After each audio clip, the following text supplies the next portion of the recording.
Hallelujah, Lord God Jesus. Lord God, patuloy, Panginoon, pinupuri po namin kayo, pinasasalamatan, Lord God, sa oras na ito. Salamat, Panginoon, sa araw na ipinagkaloob mo, Panginoon, sa amin. Salamat, pinagkatipon-tipon niyo po, Lord God, ang bawat isa po, Panginoon, Lord God, sa amin, sa lugar na ito.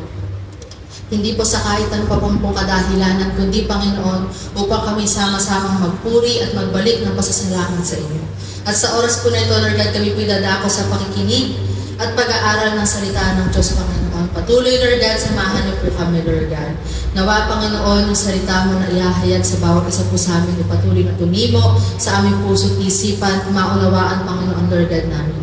Panginoon, kayo po, Panginoon, Lord God, yung mangusap sa buhay ng bawat isa po sa amin. Gamitin niyo po akong instrumento, Panginoon, upang daluyan, Panginoon, Lord God, ng inyong banal at makapangyarihang salita, Panginoon. Sa tangan sa inyo po namin, Lord God, tinataas ang umagang ito, Panginoon, naging pa lamang po, inaangking na po namin ang katagumpayan, Panginoon, Lord God, ng gawain ito, Lord God.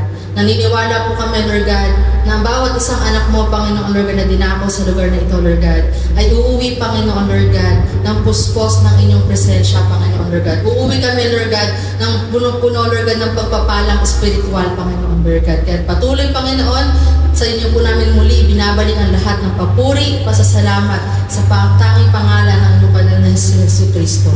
In Jesus' name, Amen. And sige po, muli po isang magandang pinagpalang araw po sa bawat isa po sa atin. So, yung topic po na pag-aaralan po natin sa araw sa umagang ito ay nakakonekta po sa kung anong isineselebrate po natin sa buwang ito. So, sa mga hindi po nakakaalam, kasabay po ng pagse-celebrate ng buwan ng mga guro or Teachers Month or Teachers Day ay isineselebrate din po ngayong month of October yung Pastors Appreciation Month. Diba? So kung paano yung pong mga guro, yung mga teachers na nagtuturo ng, sa bawat eskwelahan, sa bawat mga estudyante, sila po ay every month of October, ina-appreciate po sila yung effort nila, yung sacrifices po nila, yung mga ginagawa po nila, ina-appreciate po yun, di ba? Ganon din po yung mga pastor na nagtuturo po sa bawat churches about the Word of God, nagtuturo, nag-feed po sa ating spiritual na buhay, di ba? Kung paano yung mga guro nga po, na-appreciate po natin sila. How much more po yung bawat pastor, di ba, na talagang libre, na nagpapaabot po sa atin, naghahatid po sa atin ng salita ng Diyos. So, sa umaga pong ito, ang ating pong topic ay may pamagat po na, Salamat, Pastor, because you are a pastor. So, bibigyan po natin ng mga kahulugan yung word na pastor. P-A-S-T-O-R. So, ano nga ba yung kahulugan nun? Ano nga ba yung mga ginagawa ng Panginoon ng pastor sa bawat isa po sa atin? Sino nga ba siya?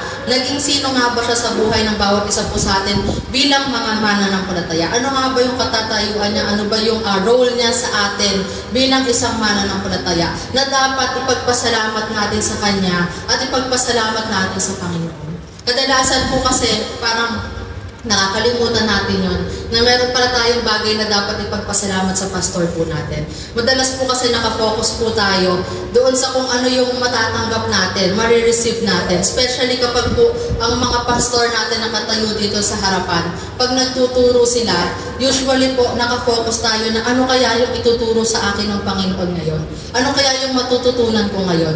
Na nakakalimutan po natin minsan na i-appreciate yung pastor na tumatayo sa harapan na kung wala siya, kung hindi siya ginagamit ng Panginoon sa buhay ng bawat isa po sa atin, yung mga salita ng Diyos na natututunan po natin ay hindi po natin maririnig. Kasi po sila yung nagiging daan, sila yung nagiging daluyan upang patuloy na lumakas po tayo sa ating buhay, pananampalataya sa ating pong Panginoon.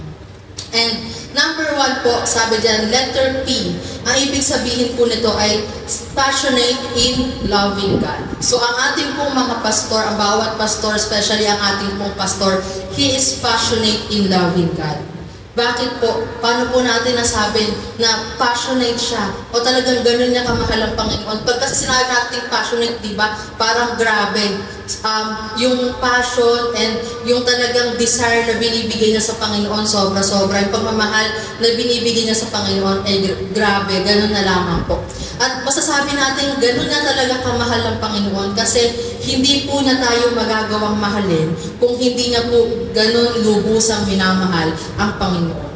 Namamahal niya tayo, minamahal niya tayo dahil mahal niya ang Diyos. Di po ba? So, huwag tayong assuming na, kaya ako napagtitiisan ni Pastor kasi mahal niya ako. Hindi po yun. Opo, mahal po tayo ng Pastor po natin, pero higit sa lahat, mahal po niya ang Panginoon kung bakit po siya nakakapagpatuloy na maglingkod sa panguna sa Panginoon at sa bawat isa po sa atin. Kung bakit kahit na paulit-ulit dumarating yung times po na may mga times sa buhay po natin na parang paulit-ulit po tayong nalulupay-pay, sumusuko sa buhay, pero nandyan po yung pastor po natin, paulit-ulit po tayong pinalalakas, paulit-ulit po tayong tinuturuan, pinapayuhan, yun po ay dahil mahal na ang Panginoon at mahal, gaya nagagawa po niyang mahalin yung bawat isa po sa atin.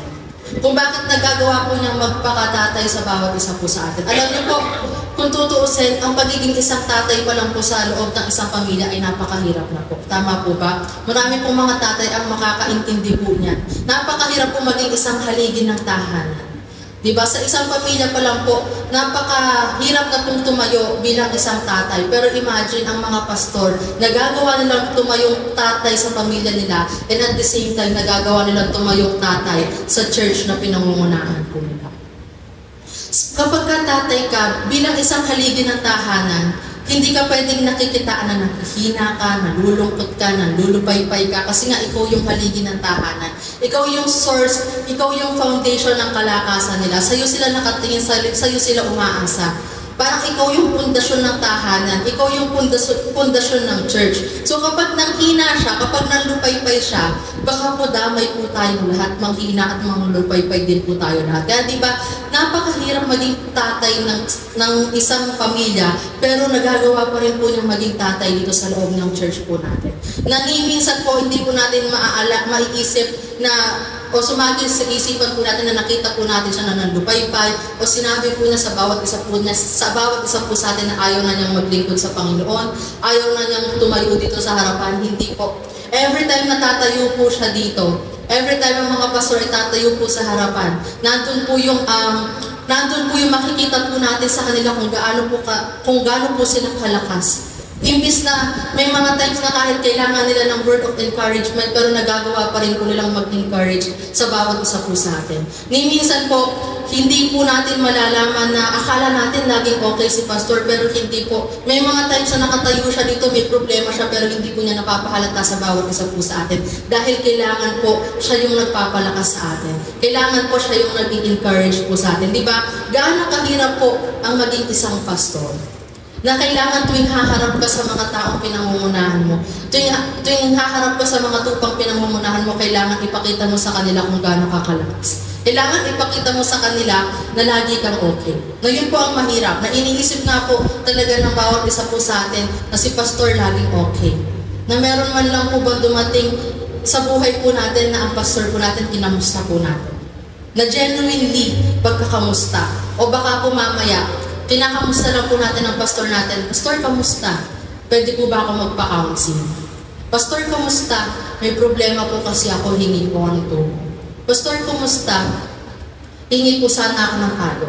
Baka po mamaya, naaalala lang po natin kamustahin ang pastor po natin kapag may kailangan po tayo sa kanya. At yung kumusta po na yun, hindi man lang po natin siya inantay na sumagot kung okay lang po talaga siya.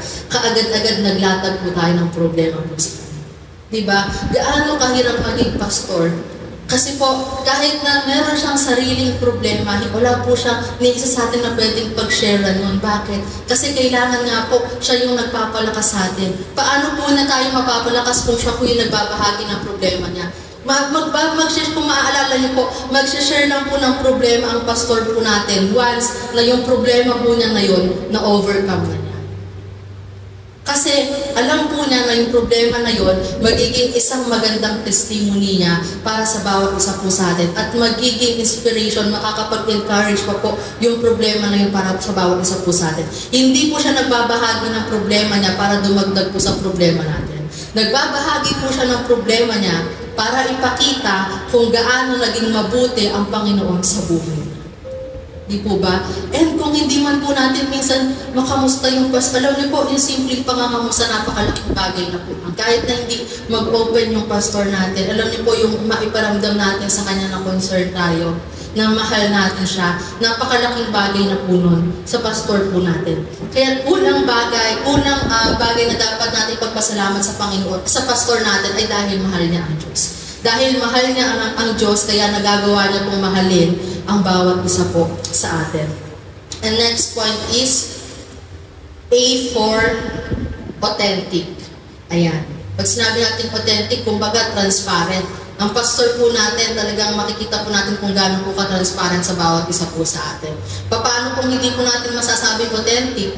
Halos nga po, alam po ng bawat isa po sa atin na ang balance po niya sa bangko ay negative pa. Di po ba? Na i-share po niya pati yung laman ng bangko niya, na i-share po niya sa atin na negative balance pa po siya. Hindi po para magpaawa, hindi po para manghingi, manlimos, kundi uulitin ko po para ipakita po sa bawat isa po sa atin na kahit na ganun, nakikita po niya sa buhay niya kung paano kumilos ang Diyos sa kanyang buhay. Authentic po siya sa mga problemang pinagdadaanan po niya, na i-share po niya yung talang buhay niya sa bawat isa po sa atin, hindi po para magpaawa, kundi para mag-encourage. Kasi totoo po iyon, na lahat ng mga pinagdaanan niya sa buhay po niya, kahit nga po minsan paulit-ulit na po niya nag-share dito, di ba? Yung mga pinagdaanan po niya sa buhay po niya. Pero kahit na gano'n, sa huli nun, naihahayag at ipapakita pa rin po niya kung paano naging mabuti ang Diyos sa buhay niya. At sabi nga po, napakahirap na maging, kumbaga, ipakita sa harap ng maraming tao kung sino ka talaga o kung ano yung pinagdadaanan mo. Di po ba? Madalas tayo, nahihirapan tayong mag-share ng problema natin sa ibang tao. Mag-share man po tayo ng problema po natin, doon lang po sa mga piling tao na pinagkakatiwalaan po natin. Pero imagine ang pastor po natin, di po ba? Ang bawat pastor na tumatayo po sa harap at naglilingkod sa Panginoon, talagang vulgar nilang sinasabi, pinapahayag yung mga problema pinagdadaanan nila o napagdaanan nila sa buhay po nila.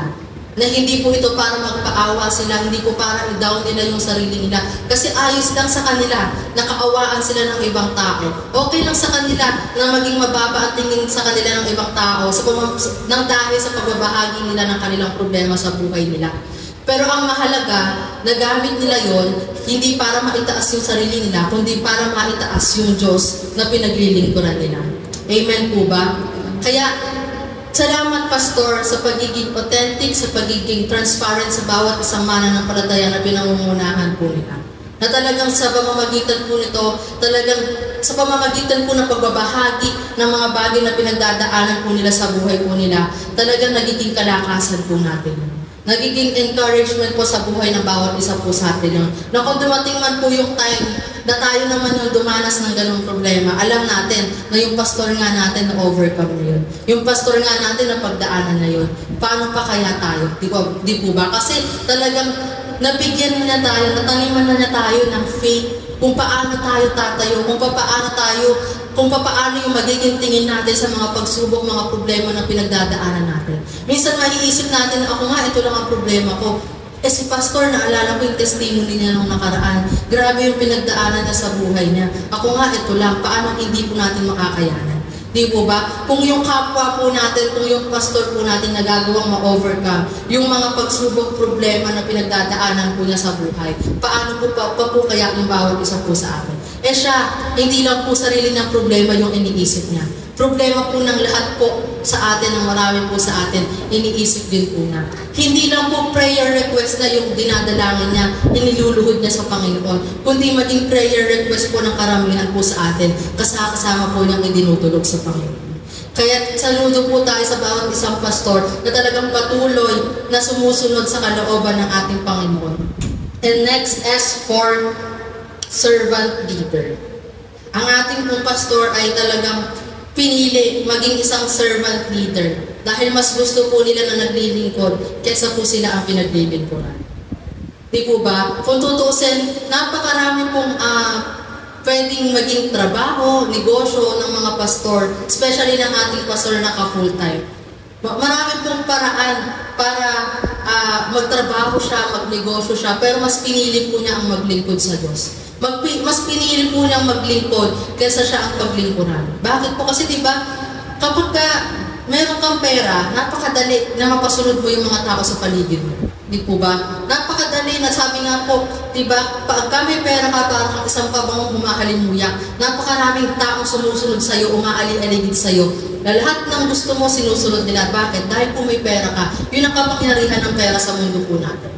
Pero imagine maraming pastor, especially ang ating pong pastor na naka-full time ngayon, mas pinili po niya yun, na maglingkod sa Panginoon, kesa yung paglingkuran siya. Kahit na na-experience na po niya sa buhay po niya na kumita ng pera. Alam po niya kung ano yung kapangyarihan na meron ka kapag may pera ka. Alam niya kung ano yung magagawa ng pera sa tao. Pero hindi po. Nagawa po niya iwanan yung negosyo niya. Nagawa po niya bitawan yung negosyo niya para maglingkod at sumunod sa Panginoon. Alam niyo po ba, isa sa pinakapangarap ng ating pastor ang maging isang businessman. Magkaroon ng isang successful na negosyo. At nung time po na yun na may negosyo siya, kahit nahirap siyang bitawan yun, dahil pinapabitawan sa kanya ng Panginoon, dahil pinapasunod siya ng Panginoon sa kalooban niya, nagawa po niyang bitawan yun at sumunod sa Panginoon. Sumunod at maglingkod sa Panginoon. Bakit?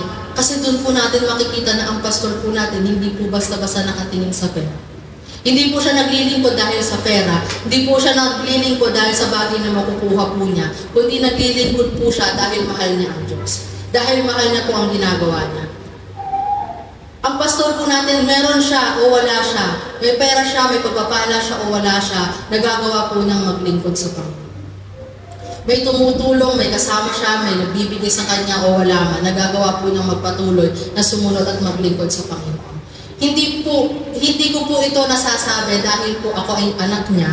Kundi bilang isang anak din po niya na nakakasama po niya, saksi po ako doon sa mga sakripisyo pong ginawa po niya. At ginagawa po niya para sa church na pinapangunahan po niya. At alam ko po iyon na ginagawa po niya iyon hindi po dahil sa kung ano paman. Ginagawa po niya yung mga bagay na iyon dahil mahal po niya ang Panginoon at mahal po niya yung ginagawa niyang paglilingkod sa Diyos at sa bawat isa po sa atin. Kung ang pastor po natin ay naglilingkod dahil sa pera o dahil sa kung ano paman pong bagay na nakukuha po niya sa paglilingkod, lagi po niya sinasabi to na sana noon paman po tumigil na siya sa paglilingkod sa Diyos. Kasi yung pong pinagdaanan niya habang naglilingkod siya sa Diyos ay talagang, kumbaga, dumaan siya sa punto ng buhay niya na sayad siya. Pero kahit na ganun pa man po, nagpatuloy po siyang maglingkod sa Panginoon. Dumating po sa punto ng buhay ng ating pong pastor, noong time na kailangan po niyang i-give up yung kanya pong negosyo. Mag-full time dahil po ito yung kalooban, nais ng Panginoon na gawin niya sa buhay niya. Tagal-tagal na po siya talagang kinoconvict ng Panginoon na bitawan yung negosyo niya. Mag-full time siya as a pastor, pero pilit niyang inilalaban. Hanggang sa one time talagang isinuko niya sa Panginoon. Maalala ko po ng isang gabi, tinipon po niya kami sa sala ng bahay at doon po niya inopen sa bawat isa po sa amin na yung negosyo po niya bibitawan po niya. Noong una po, ako po personally, syempre nalungkot at parang nagtatanong ako kay Papa na bakit parang gano'n naman kagrabe yung paglilingkod niya sa Diyos. Bakit kailangan i-give up niya yung negosyo niya na pinagkukuhanan ng source of income ng pamilya po namin. Nagpapaaral po sa aming magkakapatid, nagpapakain po sa aming pamilya, yung negosyo po niya na yun. Sabi ko sa isip-isip ko, bakit gano'n kagrabe yung handang ibigay ni Papa sa Panginoon? Bakit kayang isuko niya yung negosyo niya para sa Panginoon at sumunod sa paglilingkod? That time po, ang allowance ni Papa ay 1,000 a week sa church po. Sinasahuran po siya ng church ng 1,000 peso a week. Imagine, 5 po kami, 2 po kami nag-aaral, isa pong high school, si Eunice po that time, sa isang public school. Ako naman po, senior high na nag-aaral sa university school. Imagine yung 1,000 po na yun, baka po sa amin palang 2 magkapatid na nag-aaral, pumapasok sa school araw-araw, baka ubos na. Tapos, bukod pa po doon, nag-ministeryo po siya weekdays, may mga Bible study po siya, humahayo po siya, may scooter po siyang dala-dala, kailangan po niya ng panggasolina. Kaya nung time po na yun po talaga yung time na talagang masasabi ko na babang-baba, dapang-dapa yung sitwasyon ng buhay po namin. Na wala pong ibang nakakaalam sa mga member na pinangungunahan po niya. Kasi imagine kung naglilingkod siya, nagpapaawa siya, nangihingi siya, pero pwede po siyang humingi sa mga member niya na baka pwedeng makahingi ng pangbili ng bigas, pambili ng ulam, pero never po niyang ginawa yun. Never po niyang inopen sa pulpito na naka-full-time po siya at ang tanging allowance lamang po niya ay 1,000 peso, pinagkakasya po niya sa pamilya niya. Inopen lang po niya yung bagay na yun noong time na napagtagumpayan na po na yun. At naranasan na niya yung pagkilos ng Panginoon. Hindi para magpaawa, kundi muli para ibalik itaas ang papuri sa Panginoon. Wala pong nakakaalam that time na yung 1,000 piso na yung pinagkakasya po ng pamilya po namin. Maalala ko po may time na 1 kilong bigas, bibili po sila mama sa umaga. Pagkakasyahin po namin yung maghapon, kung kakayanin umabot hanggang kinabukasan, papaabutin. Sila mama may time na gusto magkape, hindi makabili ng pangkape nila. Isa hanggang 2 pack ng noodles, kinakain po namin yun, niluluto po namin yun, pinagkakasya maghapon. Sila mama, sabaw lang yung inuulam, yung noodles, pinapakain na po nila sa amin. Na sila papa, tinitiis nila yung gutom nila, nagagawa, pero sa kabila ng yun, nagagawa niyang maglingkod sa Panginoon, nagagawa niyang sumunod sa Panginoon. Kahit na walang-wala siya, hindi siya nang hihingi sa kahit na sino kasi alam niya kung sino yung tunay na magpo-provide sa kanya ng mga pangangailangan niya. Kahit na walang-wala siya, hindi po siya lumapit sa kahit na sino, hindi po dahil sa pride niya, kundi alam niya po na meron siyang Diyos na tunay at tapat na pinaglilingkuran na kailanman hindi siya pababayaan.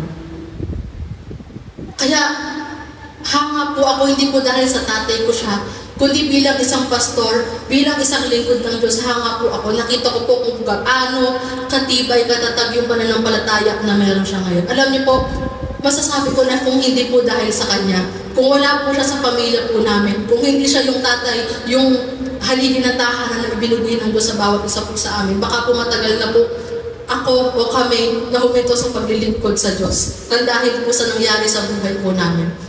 Noong time po na yun, akala ko yung financial problem na yun, yung pinakamalalang problema na pagdadaanan na po ng pamilya po namin. Pero hindi po pala. Hindi pa po doon natapos yung pagsubok ng Diyos sa pamilya po namin. Hanggang sa dumating po yung time na nagkasakit po si Kuya, na talagang doon ko masasabi na sabi ko, Lord, okay lang na financial problem na, pero wag po yung ganito na isa sa parte ng pamilya po namin nagkakasakit ng ganito. Na parang mas mahirap po pala, mas masakit po pala yung magkaroon ka ng problema na patungkol na po sa mahal mo sa buhay. Parang okay na, sabi ko nga Lord, parang okay na kung akala ko yung financial problem na pinagdaanan namin before, akala ko yun na yung grabing problema na pagdadaanan po ng pamilya po namin. Pero hindi po pala. At alam ko po, ako, bata pa po ako, kumpara po sa mga problema pinagdaanan po ng pastor po natin, ng tatay ko po. Pero hindi po naging dahilan yun. Imagine, nagawa pa nga po niyang magpastor. Nagawa pa nga po niyang maglingkod. Bata pa lang po siya, subok na po siya sa problema. Subok na po yung buhay niya ng mga pagsubok, problema na pinagdaanan po niya. Lumaki po siya na hindi po niya nakilala yung tunay niyang tatay. Lumaki po siya sa stepfather niya. Lumaki po siya sa stepfather niya na hindi naman po siya talaga nakaramdam ng tunay na pagmamahal ng isang ama. Pumapasok po siya, nag-aaral po siya, pinagsasabi po niya ang pag-aaral, nagtitinda po siya ng ice candy, banana cue, pandesal, para po maibaon po siya. Pero, at sa kwento po niya talagang yung stepfather niya nagagawa pa po siyang saktan minsan. Pero sa kabila po ng iyon, kung iisipin, ako po, kung sa akin po mangyayari yung bagay na yon, baka po hindi ko po magawang magpasok. Ngayon pangalan po na hindi ako dumadanas ng sobra-sobrang problema, lagi ko po sinasabi at ayokong magpastor. Ayokong maging katulad ni Papa. Ayokong humawak, mag-lead ng isang church. Pag ganito lang, pa-share-share lang, pero yung i-appoint na magpastor, ayoko po. Kasi sa pinagdaanan ng Papa ko, ng tatay ko sa pagpapastor niya, nakita ko yung hirap, yung sacrifice na binibigay niya. Yung nagsasakripisyo ka, grabe yung effort, sacrifice, pagmamahal na binibigay mo. Tapos, isang mali lang na magagawa mo, ang dami nang nasasabi ng tao sa'yo. Yung po yung pinakamasakit na part bilang isang pastor.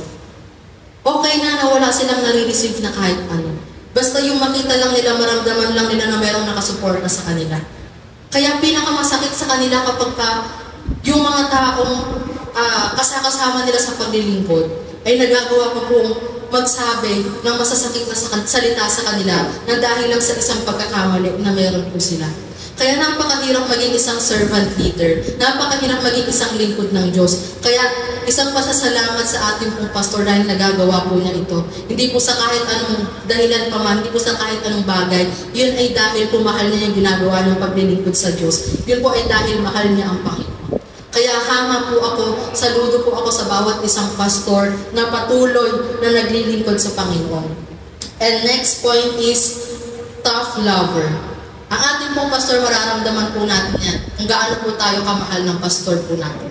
Pero, kahit mahal na mahal po niya tayo, hindi po niya tayo kukonsintihin sa maling bagay na ginagawa po natin. Kasi sabi dito, they value the truth of the Word of God more than anything else. Higit nilang pinapahalagahan yung salita ng Diyos, yung utos ng Diyos. Kahit na masaktan tayo, kahit na magtampo tayo sa Kanya, magalit tayo sa Kanya, okay lang. Ang mahalaga, nasabi niya kung ano yung nais ng Diyos. Nasabi niya sa iyo na mali ang ginagawa natin. Nasabi niya sa atin na hindi yan ang nais ng Diyos, hindi yan ang kalooban ng Diyos sa buhay mo.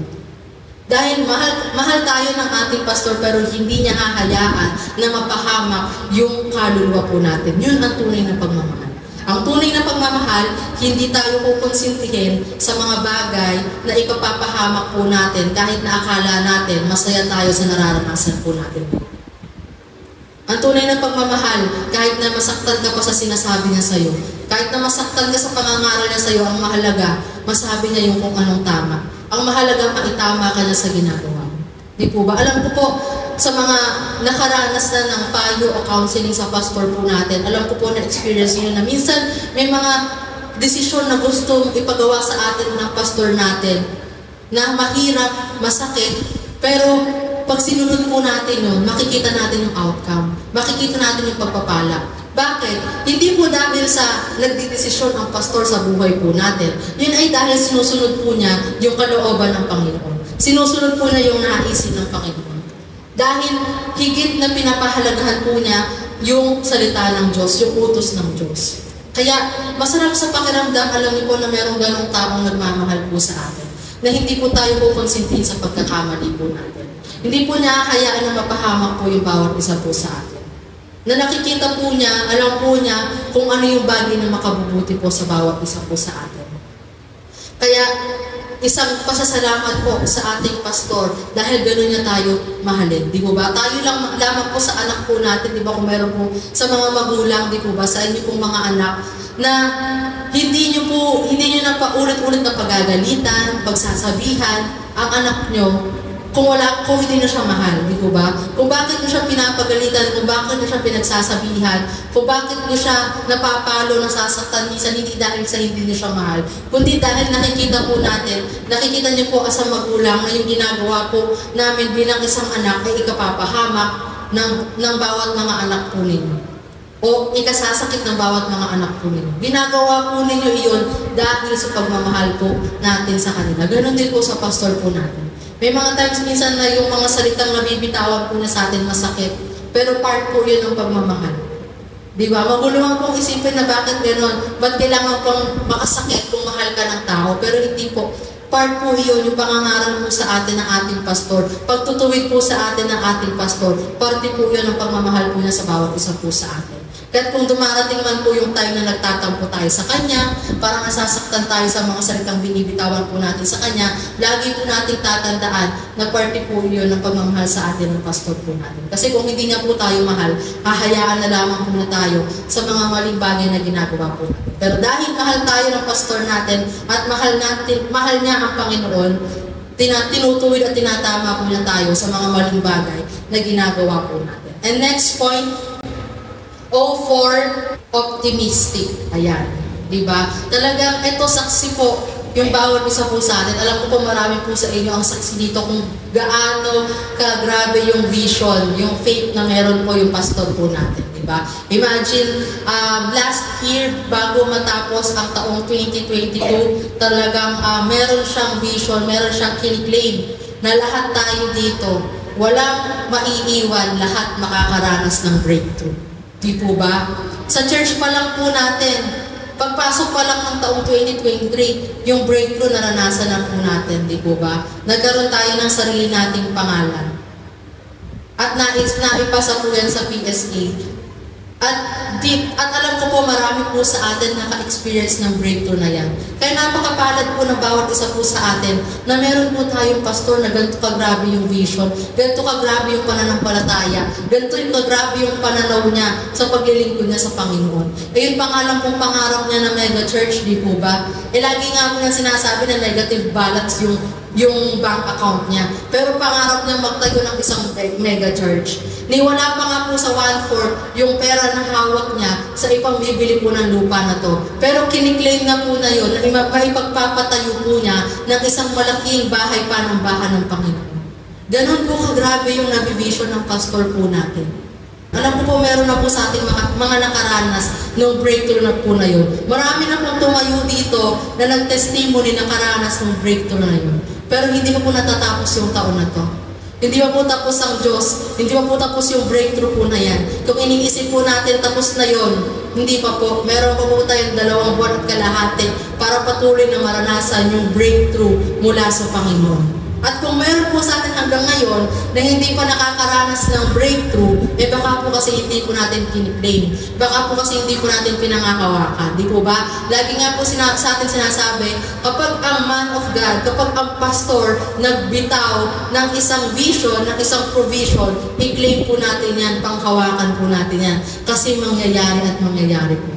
Pero baliwala yung vision na yon, baliwala yung provision na yon, yung mga salitang binibitawan ng lingkod ng Diyos, kung kulang po tayo sa faith, kung hindi po natin pangahawakan ng salita lang naman yan. Lumabas lang naman yan sa bibig ni Pastor, malabong mangyari yan. Di ba ba? Kung hindi natin pangahawakan yan, hindi po talaga mangyayari sa buhay po natin yan. Sa ano sabi po ng Panginoon, na lahat ng bagay na nakikita po natin ngayon, lahat po yan nagmula sa maliit na pananampalataya na meron po tayo. So kung mananampalataya tayo na bago matapos yung taon na to, sa loob ng 2.5 buwan na natitira, lahat po tayo ay makakaranas pa rin ng breakthrough. Amen? So, panampalatayanan po natin, alam ko po, ang pastor natin nagbitaw na po siya ng ikiklaim po natin bago matapos itong taon na to. So, panghawakan po natin yun. Panampalatayanan po natin yun. Kung ayaw po natin maiwan dun sa provision, dun sa breakthrough na ibubuhos, ibibigay ng Panginoon sa bawat isang tapat at sumusunod po sa Kanya. And next, R for responsible. Di po ba? Makikita po natin sa ating pastor at sa bawat isang pastor kung gaano po sila ka-responsabling lingkod ng Diyos. Alam niyo po, ang isang man of God, ang isang pastor, ang responsibilidad lang naman po talaga nila ay yung mag-share, magbahagi ng salita ng Diyos. Tumayo sa harapan, magpangaral ng salita ng Panginoon, ipaunawa, ibahagi sa bawat isa po sa atin yung salita ng Diyos na nais ng Panginoon na mahayag sa bawat isa po sa atin. Yun naman po ang responsibilidad na bawat isang pastor. At hindi na po nila responsibilidad yun kung tayo po as amana ng palataya susunod doon sa salita ng Diyos. Kasi yun na po yung responsibilidad po natin. Na once na nakareceive po tayo ng message, ng Word of God, nasa sa atin na po yun kung hahakbang tayo. Nasa sa atin na po yun kung susunod po tayo. Pero imagine ang ating pong pastor, kahit na responsibilidad na po natin, ginagawa pa po niya. Sa papaanong paraan po? Kung tutuusin, hindi na po na responsibilidad na kapag merong isa po sa ating nanlulupaypay at tumaligod sa Panginoon, ayaw isipin yung salita ng Panginoon, ayaw sumunod sa utos ng Diyos. Pero anong ginagawa ng ating pastor? Kahit na paulit-ulit pong dumarating sa punto na nakihina tayo, nanlulupaypay po tayo, dumarating sa time na parang ayaw mo nang sumunod sa Diyos, ayaw mo nang maglingkod sa Diyos, andyan po ang pastor po natin. May times nga po na pag nawawala tayo dito sa church, pupuntahan pa po tayo sa bahay, ipa-follow up na pa po tayo. Na kung tutuusin, hindi na po na responsibilidad yun. Responsibilidad na po natin yun bilang isang mananampalataya. Na kapag meron po tayong kapwa mananampalataya na nawawala, tayo po yung dapat humahanap. Tayo po dapat yung nagpa-follow up. Pero ang pastor po natin, ginagawa pa rin po na yun. Kapag merong isa po sa atin ang nawawala, merong isa po sa atin ang may sakit, merong isa po sa atin ang lulupaypay, nananamlay sa pananampalataya, pinupuntahan po na tayo, kung hindi man po tinetext o chinachat po na yung bawat isa po sa atin. Ipinapanalangin po na yung bawat isa po sa atin. Nahigit pa po sa kanyang responsibilidad bilang pastor, yung ginagawa po niya sa paglilingkod niya sa Panginoon. Una, dahil mahal niya ang Panginoon. Pangalawa, dahil mahal po niya tayo. Di po ba? Kung di po tayo mahal ng ating pastor, baka po noon pa man, nung unang linggo pa lang po na nawala po tayo, hindi na po niya tayo finalo up. Hindi na po niya tayo hinanap. Di po ba? Sa ganung paraan pa lang po, makikita na po natin kung gaano po tayo kamahal ng ating pong pastor. At kung gaano po siya karesponsable doon sa pagkakatawag sa kanya ng Panginoon. Kaya laking pasasalamat po natin sa Panginoon dahil binigyan po na tayo ng ganitong pastor. Ng isang pastor na tunay at tapat na naglilingkod at sumusunod po sa kanya.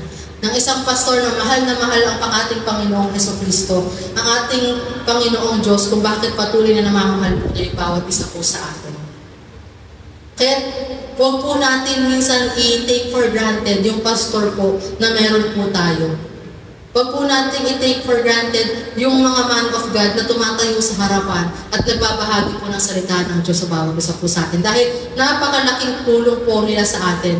Ito hindi ko po sinasabi dahil po anak po ako ng pastor o hindi ko po ito sinasabi dahil tatay ko po siya at gusto ko pong maramdaman niya yung pagmamahal po ninyo. Hindi po. Ito po sinasabi ko bilang isang mananampalataya, bilang isang anak ng Diyos na alam ko po yun ang naisin ng Panginoon. Na mahalin, galang po natin yung man of God na ibinigay po niya sa bawat isa po sa atin. Ano pong sabi dito sa 1 Timothy 5 verse 17? Ang mga pinunong mahusay mamahala ay karapat dapat tumanggap ng paggalang at kabayaran. Di po ba? Kung paano yung mga pinuno, yung mga leaders sa mundong ito, pinuno mga leaders ng barangay, ng bayan, ng bansang ito, leaders o boss mo, pinuno mo sa trabaho mo, sa eskwelahan nyo, leader na sa eskwelahan nyo, nagagawa po natin bigyan ng paggalang, kabayaran. Di po ba? Sila sumasahod sila, nakaka-receive sila ng paggalang. Bakit? Kasi mga mahuhusay na pinuno, sabi dyan, dapat tumanggap ng paggalang at kabayaran. So kung sila, nagagawa po natin silang i-respect, nagagawa po natin silang bigyan ng appreciation, how much more, sabi nga po dyan, lalo na ang mga masigasig sa pangangaral at pagtuturo ng salita ng Diyos. So yung word na lalo, higit, especially, sabi dyan, mas bigyan natin ng paggalang, ng kabayaran, yung mga tao na nagtuturo, nagpapangaral ng salita ng Diyos, which is yung ating pong pastor. Yung mga pastor na ginagamit ng Panginoon. Di po ba? Minsan kapag ang kapitan, ang mayor, ang presidente natawag sa atin, sabi nga, nanginginig pa tayo. Kapag haharap tayo sa mga may matataas na katungkulan sa mundong ito, gusto natin presentable tayo. Gusto natin on time po tayo. Di po ba?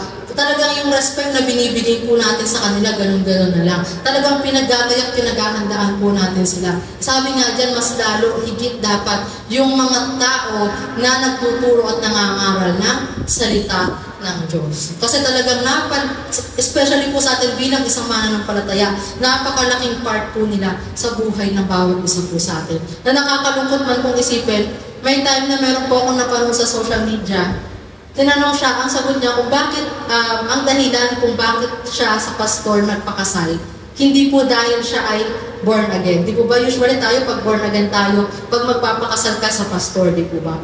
Pero siya, ang sagot niya kung bakit siya sa pastor nagpakasal, dahil sabi po niya, libre daw po kasi sa pastor. Wala daw po kasing bayad sa pastor.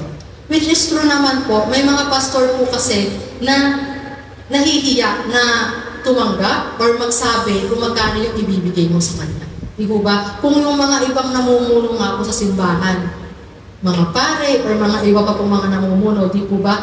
Nagagawa po natin silang abutan, bigyan, or yung mga ibang religion, di po ba? Kapag ka nagpapakasal sila, kapag ka nagpapabinyag sa atin po, nagpapadedicate sila, nagagawa po nilang mag-abot. Nagpapa-house blessing sila, nagagawa po nilang mag-abot. Yun po ang nakakalungkot sa mundo po natin, na parang ang baba-baba ng tingin po nila pagdating sa pastor. Na, sa pastor, libre, doon na lang tayo. Sa pastor, walang bayad, doon na lang tayo. Kahit na tumawag ka man lang nga po ng laborer na may pagagawa ka, kahit na maliit na ikukumpuni sa bahay nyo, babayaran niyo po dito. Kung paano, sabi pa nga po dyan, dapat mas higit lalo yung paggalang kabayaran dapat ibigay po natin sa pastor po natin. Na nagbibigay po ng oras po sa atin. ng importansya sa bawat isa po sa atin. Na nakakalungkot pong isipan na dito sa mundo po natin, ganun po yung tingin nila sa mga man of God, sa mga pastor. Alam niyo po, when we say giving naman po, kabayaran, hindi naman po about financially lang. Di po ba? Kahit anong bagay na maibibigay po natin sa Kanya, maiaabot po natin sa Kanya, maiparamdam lang po natin sa pastor po natin, ng pastor, na-appreciate ko na pinagbigyan mo ko, binigyan mo ko ng time, ng effort. Napakalaking bagay na po nun. Napakalaking halaga na po nun sa pastor po natin. Iba na po yung mararamdaman ng pastor po natin kapag napaparamdam po natin sa Kanya na na-appreciate po natin siya. Kaya lang po nakakalungkot po kasi minsan maging sa simbahan na po, maging sa mga church na po, ang tinipa po nila sa pastor po nila ay, kumbaga ay tagasunod, tagapagturo lang. Sinasahuran lang siya, tagapagturo lang siya. Sabi nga po dito sa Hebreo 13 verse 17, pasakop kayo at sumunod sa mga namamahala sa inyo.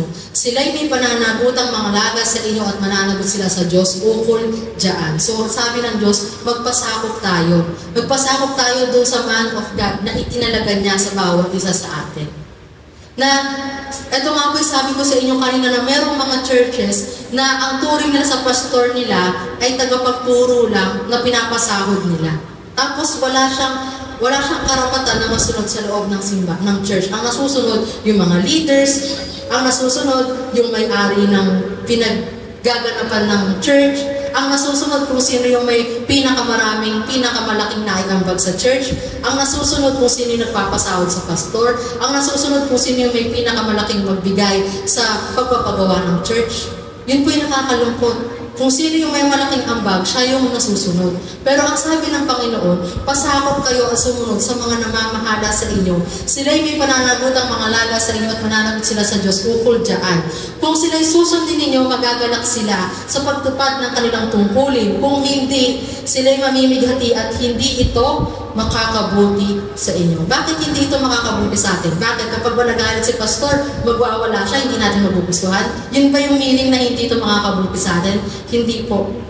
Sabi dyan, kung hindi, sila'y mamimigati at hindi ito makakabuti sa inyo. Anong sabi ng Diyos sa kanyang salita? Ang sino mang kumama sa lingkod ng Diyos, sa man of God, ay makakatanggap ng sumpa o parusa. Yun yung hindi makakabuti po sa atin. Yung sumpa, yung parusa na mararanasan ng bawat isang tao na talagang magiging dahilan ng pamimighati ng lingkod ng Diyos. Ikalulungkot o ikasasakit ng damdamin ng lingkod ng Diyos. So kung tayo po, nakapagbitaw tayo sa ating sa pastor po natin ng masasakit na salita, harapan man o maging sa likod man niya nang hindi na nalalaman, yan po ipananagutan natin sa Panginoon, hindi na po sa pastor po natin.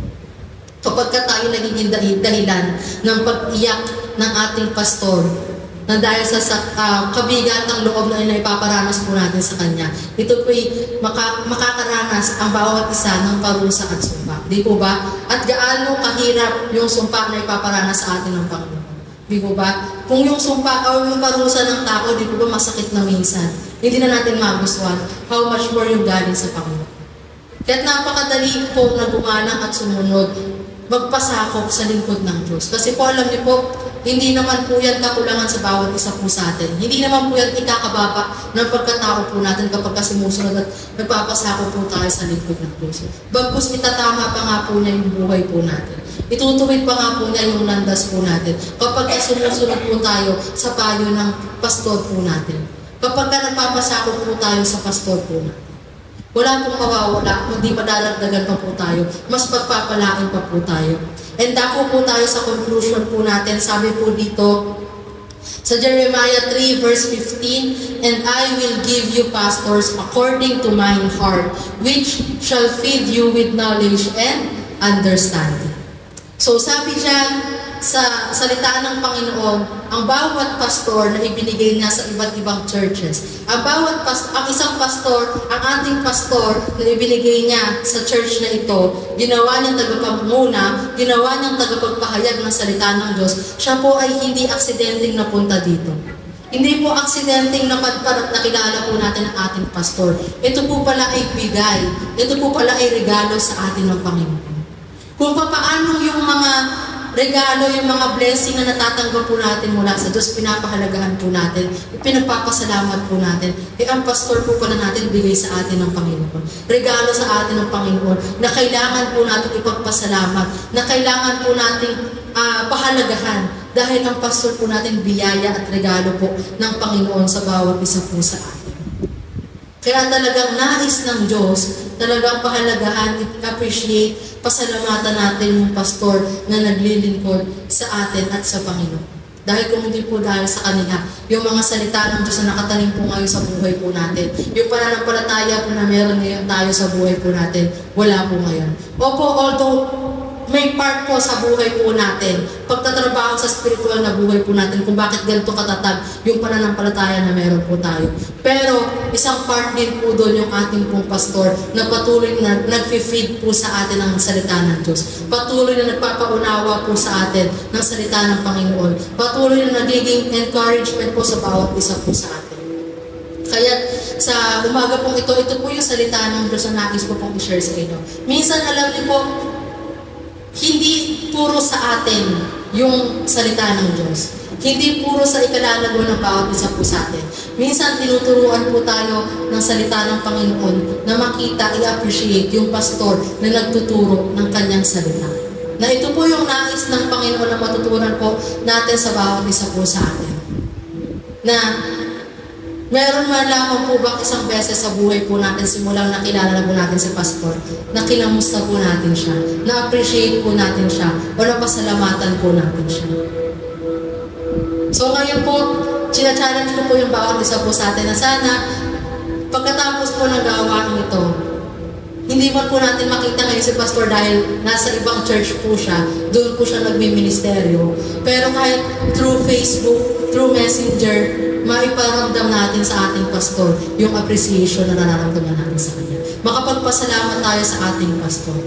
Simpleng kahit na pag-post, kahit hindi niya birthday, mag-post tayo na pastor, na-appreciate ka namin. Pastor, salamat sa paglilingkod mo sa Panginoon at sa amin. O kahit kung naiyan tayo mag-post, personally tayo mag-text or mag-message sa ating pastor.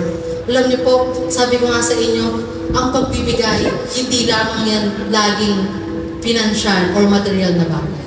Kahit na tayo man po, makaramdam tayo minsan, di po ba, sa mga magulang. Yung mga anak natin, sabihan man lang tayo ng I love you, mama, papa, na-appreciate yung pagpapalaki mo sa akin, yung mga ginagawa mong sakripisyo sa akin, di po ba, bilang magulang, ano pong mararanasan nyo, mararamdaman nyo. Di po ba, napakasarap. Dahil nyo pang nanalo sa loto kapag naramdaman po ninyo bilang magulang na na-appreciate po kayo ng mga anak ninyo, na mahal kayo ng mga anak ninyo. The same thing po sa ating pastor na tumatayong tatay po natin sa ating pananampalataya. Na-appreciate po natin siya kahit itong once a year lamang po, sa buwan po na to, month of October, na kututusin kahit dapat nga po araw-araw, linggo-linggo, na-appreciate po natin yung pastor po natin. Pero kahit ngayon lamang po, ma-appreciate po natin, pasalamatan po natin yung pastor na regalo po sa atin ng Panginoon. Bigay po sa atin ng Panginoon. Nawa po sa mensahe po ito, lahat po tayo ay napagpala. Lahat po tayo ay may natutunan mula po sa salita ng Diyos na inihayag po niya sa atin sa umaga po ito.